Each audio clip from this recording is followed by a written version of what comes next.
Nick Aldis.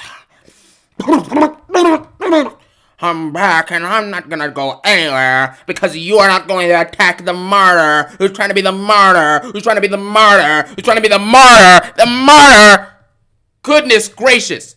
Cody Rhodes might just be the worst promo worker in the history of WWE, bro. This man came out, and I kid you, he came out in a trench coat, all this other nonsense, and was talking about some, you don't want to stop the martyr that's trying to be a martyr because I do this for the fans, I do this for my girls, I do this for the people, for Michael Cole, for my little buddy in the front row. Well, guess what? The little buddy in the front row were on their phones while watching you cut your promo because it was that bad. Oh my goodness. I caught a live video. Look at these fans. These are fans in the front row spending thousands of dollars and they're on their phones because they're like, what is this guy talking about? Look at the fans' facial expressions. What is this dude saying? What is he talking about anymore, man?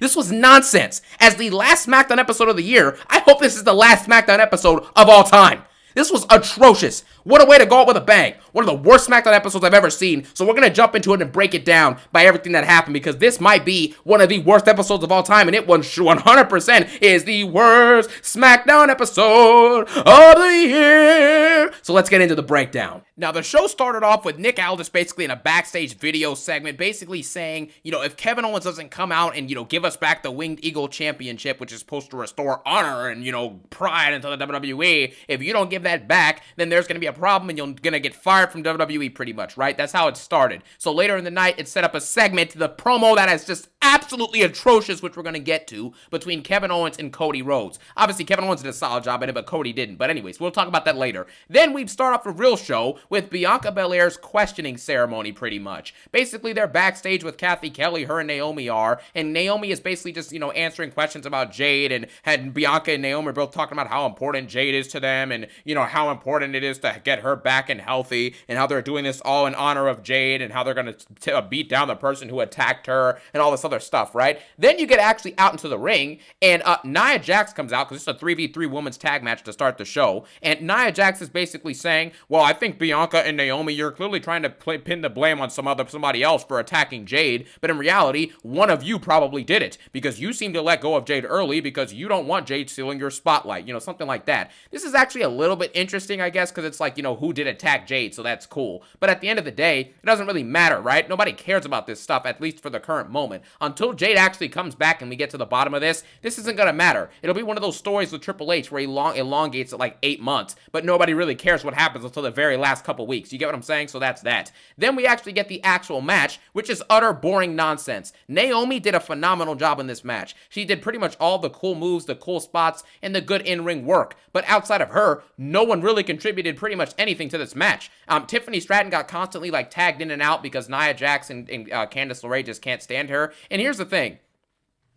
Basically, the match comes down to Tiffany, because there's nothing to really break down here, right? So we can just skip to the end. Basically, Tiffany Stratton has a situation where she basically is trying to cash in on Nia Jax because she's tired of Nia Jax and all this nonsense, and then Candice LeRae stops her last second. How many times are we going to get, it's Tiffy time, it's Tiffy time, I'm gonna cash in, I'm gonna cash in, I'm gonna cash in, libations, and then she doesn't cash in.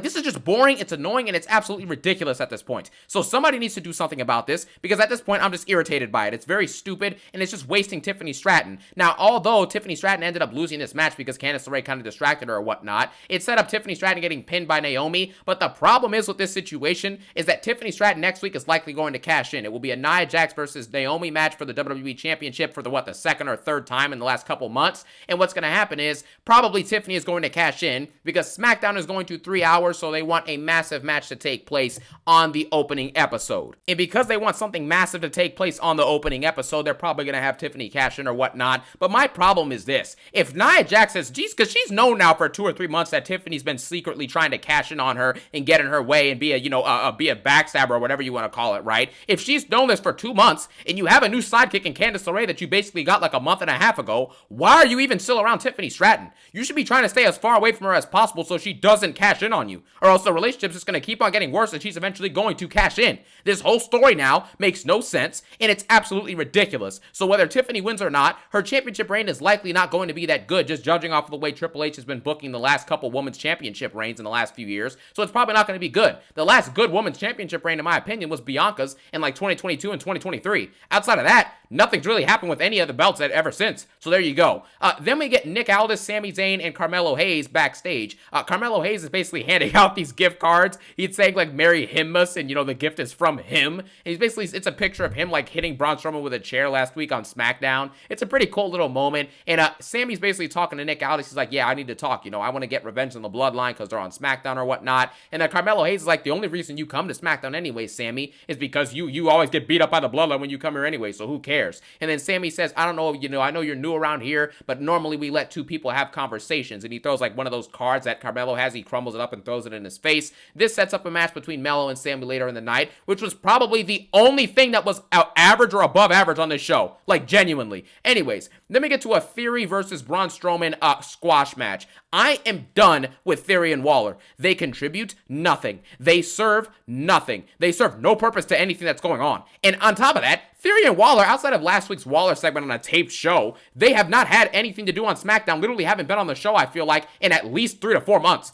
And that's actually facts. It probably has been at least 3 to 4 months at this point because nobody cares anymore. They're not funny. They're not cool. They need a gimmick change, or one of them Theory needs to officially turn face and leave Waller because it's getting boring and it's not interesting anymore and they're not doing anything good. It would be one thing if like, oh, okay, occasionally Theory is doing a phenomenal promo or he's having a phenomenal match or Waller's doing a good promo or something like that. But we saw them in the Waller Theory show last week. It was atrocious.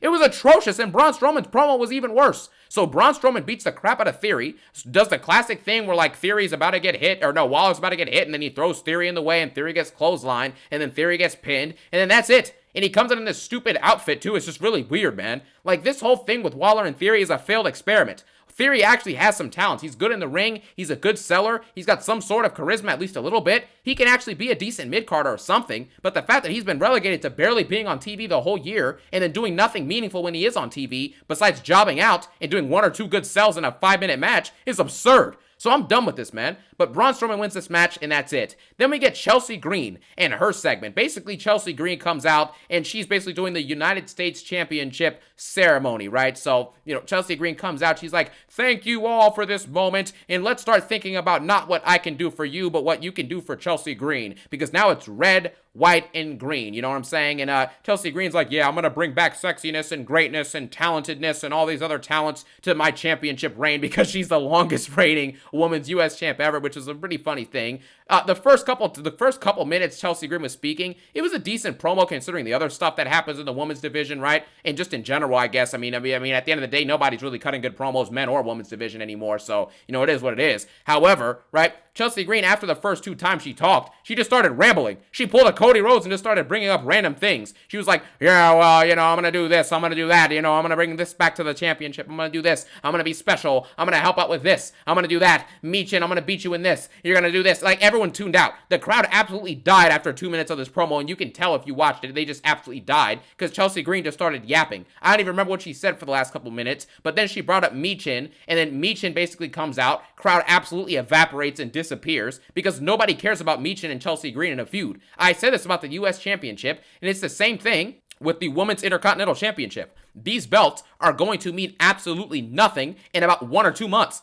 It's just a simple facts. And the fact that SmackDown is going to 3 hours is egregious. The SmackDown reviews, ladies and gentlemen, may be coming to an end in the next couple weeks because there is no shot I am going to stay up for 3 hours straight watching ads in bad promos in mediocre wrestling for 3 hours every week. It's not happening. I'll be watching the Raws on Netflix, of course, but this SmackDown, bro, is going to die. And I already made a video about this, so you guys already knew this was coming, but this is just the facts. Anyways, after this, Chelsea Green and Michin get in a little bit of a brawl with each other. Michin tries to hit her with a kendo stick, and that's pretty much that.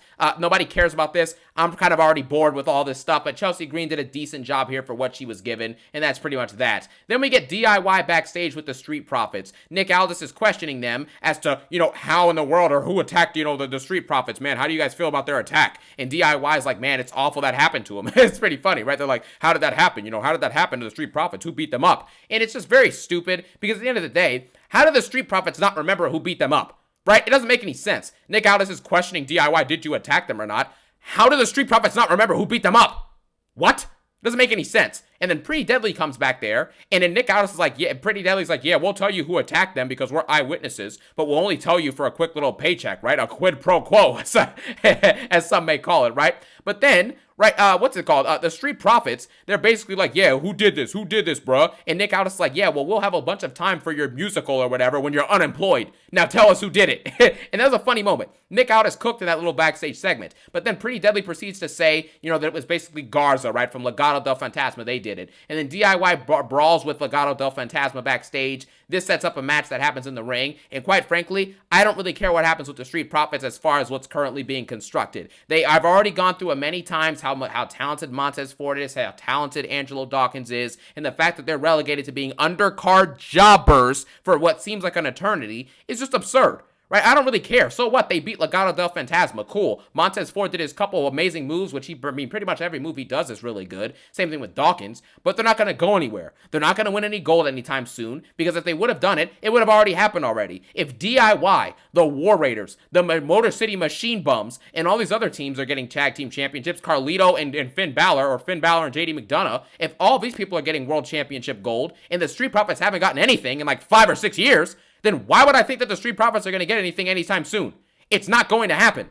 And if it does, I'd genuinely be shocked. So the Street Profits beat Legado del Fantasma. They go backstage, and Apollo Crews just tells them straight up, yeah, well, DIY's the one who attacked y'all, bro. Trust me, I got eyes. And then he just walks away. I'm like, what?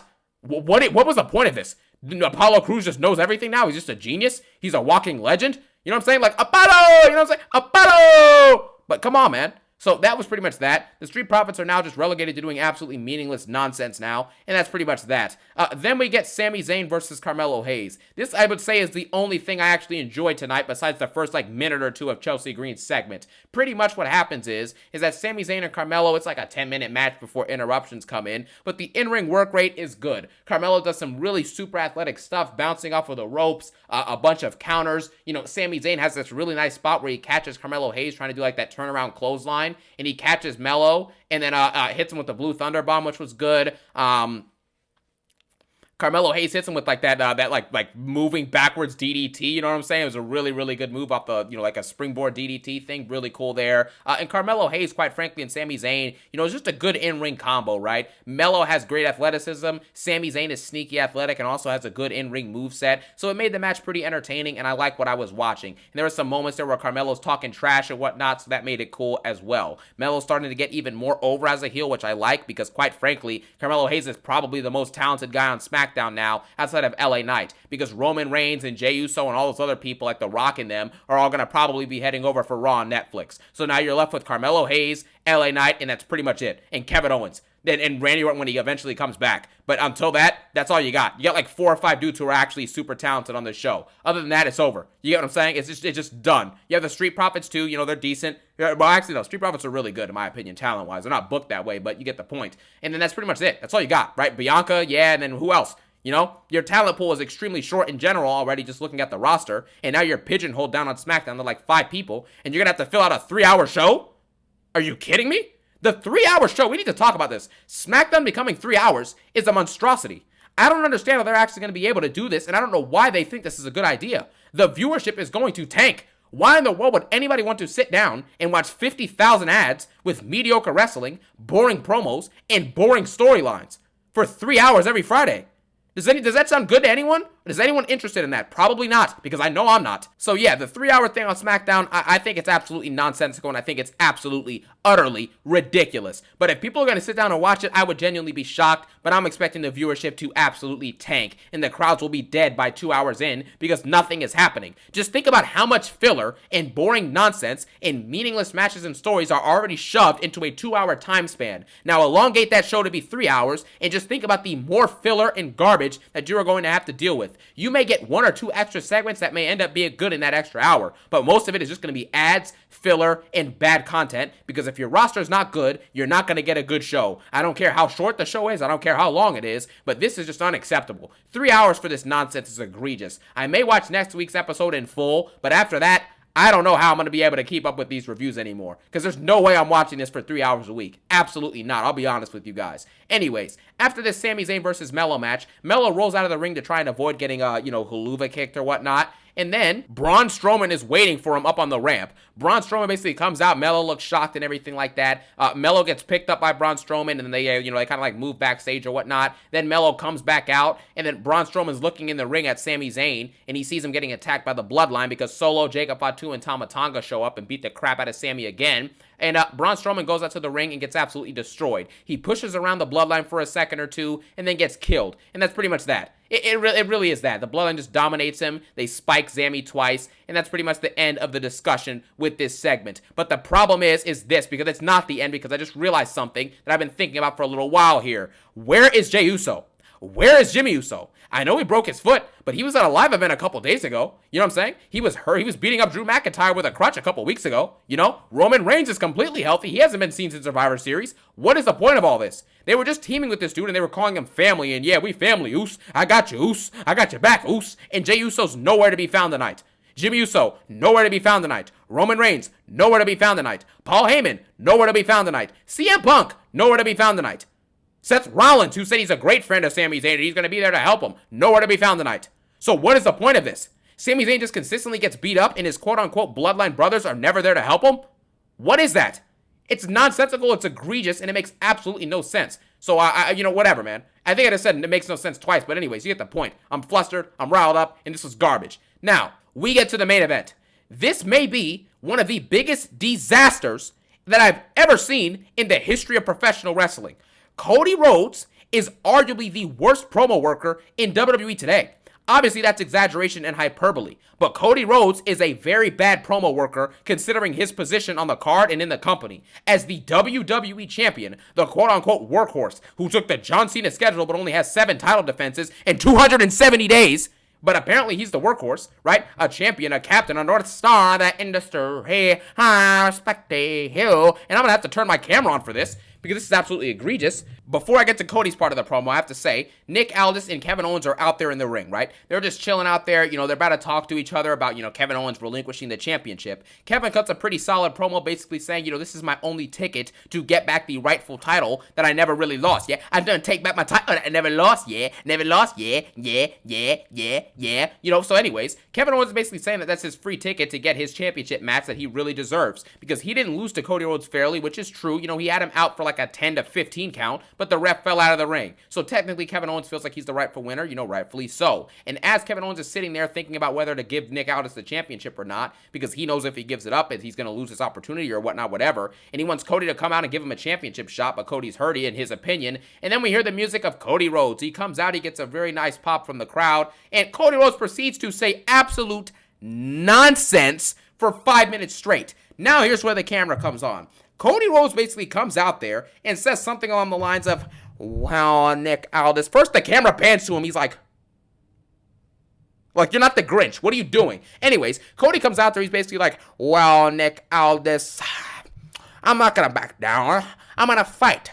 I'm not going to let you give a championship shot to the martyr who wants to be a martyr, I'm like, what are you talking about? What is bro yapping about at this point? It's like what is this guy saying anymore? And then he proceeds to basically talk about how I'm not doing this for me anymore. I'm doing this for my brothers, my sisters. I'm doing this for my girls. I'm doing this for Michael Cole. I'm doing this for my cousin who's at the ringside. I'm doing this for my buddy in the front row, which, by the way, when I was watching this, his buddy, quote unquote, these buddies, I don't even know who he's talking about, but a lot of people in the crowd were looking confused or were on their phones while this dude was talking right in front of them, because no one cares what this guy has to say. He is literally walking around reading Shakespeare quotes and doing stuff that language arts teachers talk about in like 10th grade. It's nonsense. Are we watching a Shakespeare promo or a Shakespeare clip? Or are we watching professional wrestling?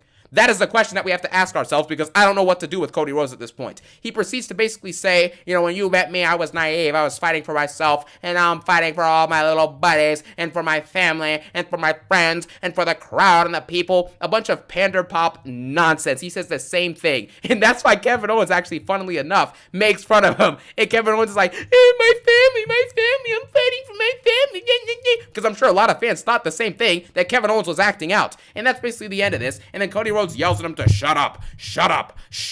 And then after that, Cody basically gets in the ring and announces that he is going to give Kevin Owens his championship match. And this championship match is going to take place in 5 weeks at the Royal Rumble. So how in the world is Cody Rhodes taking a move, the package pile driver, which was allegedly banned? It's dangerous. I can't handle it. It's ridiculous. It's a banned move. And then all of a sudden, he takes the move. He's back in 2 weeks. He's back in 2 weeks. Calling this dude Super Cena or Super Cody is not enough anymore. This dude is a full-blown iteration of Wolverine. Like, literally, he's got a Wolverine healing factor that enables him to come back from apparently career-ending, life-threatening injuries in 1 week. He just comes back immediately. But Randy Orton's out for 2 months? What is this? The story doesn't make any sense, and now he's just a full-blown Wolverine. He might as well just go be in Deadpool and Wolverine with Ryan Reynolds and Hugh Jackman, bruh. Come on, man. How? Randy Orton takes a pile driver. He's out for 2 months? What is the logic here? Is the move dangerous or is it not? Because one person takes it, they're gone forever. The other person takes it, they're back in a week and a half. What's the point? They're not even a neck brace on Cody Rhodes here. So that makes no sense. And then another thing that makes absolutely no sense is the simple fact that Cody Rhodes returns in 2 weeks just to wait 5 weeks for a match with Kevin Owens that we know Cody Rhodes is going to win. He's going to retain his championship at Royal Rumble. Why couldn't you just have it on Raw and Netflix or have it next week on the 3-hour premiere of Smackdown or something like that? This is egregious.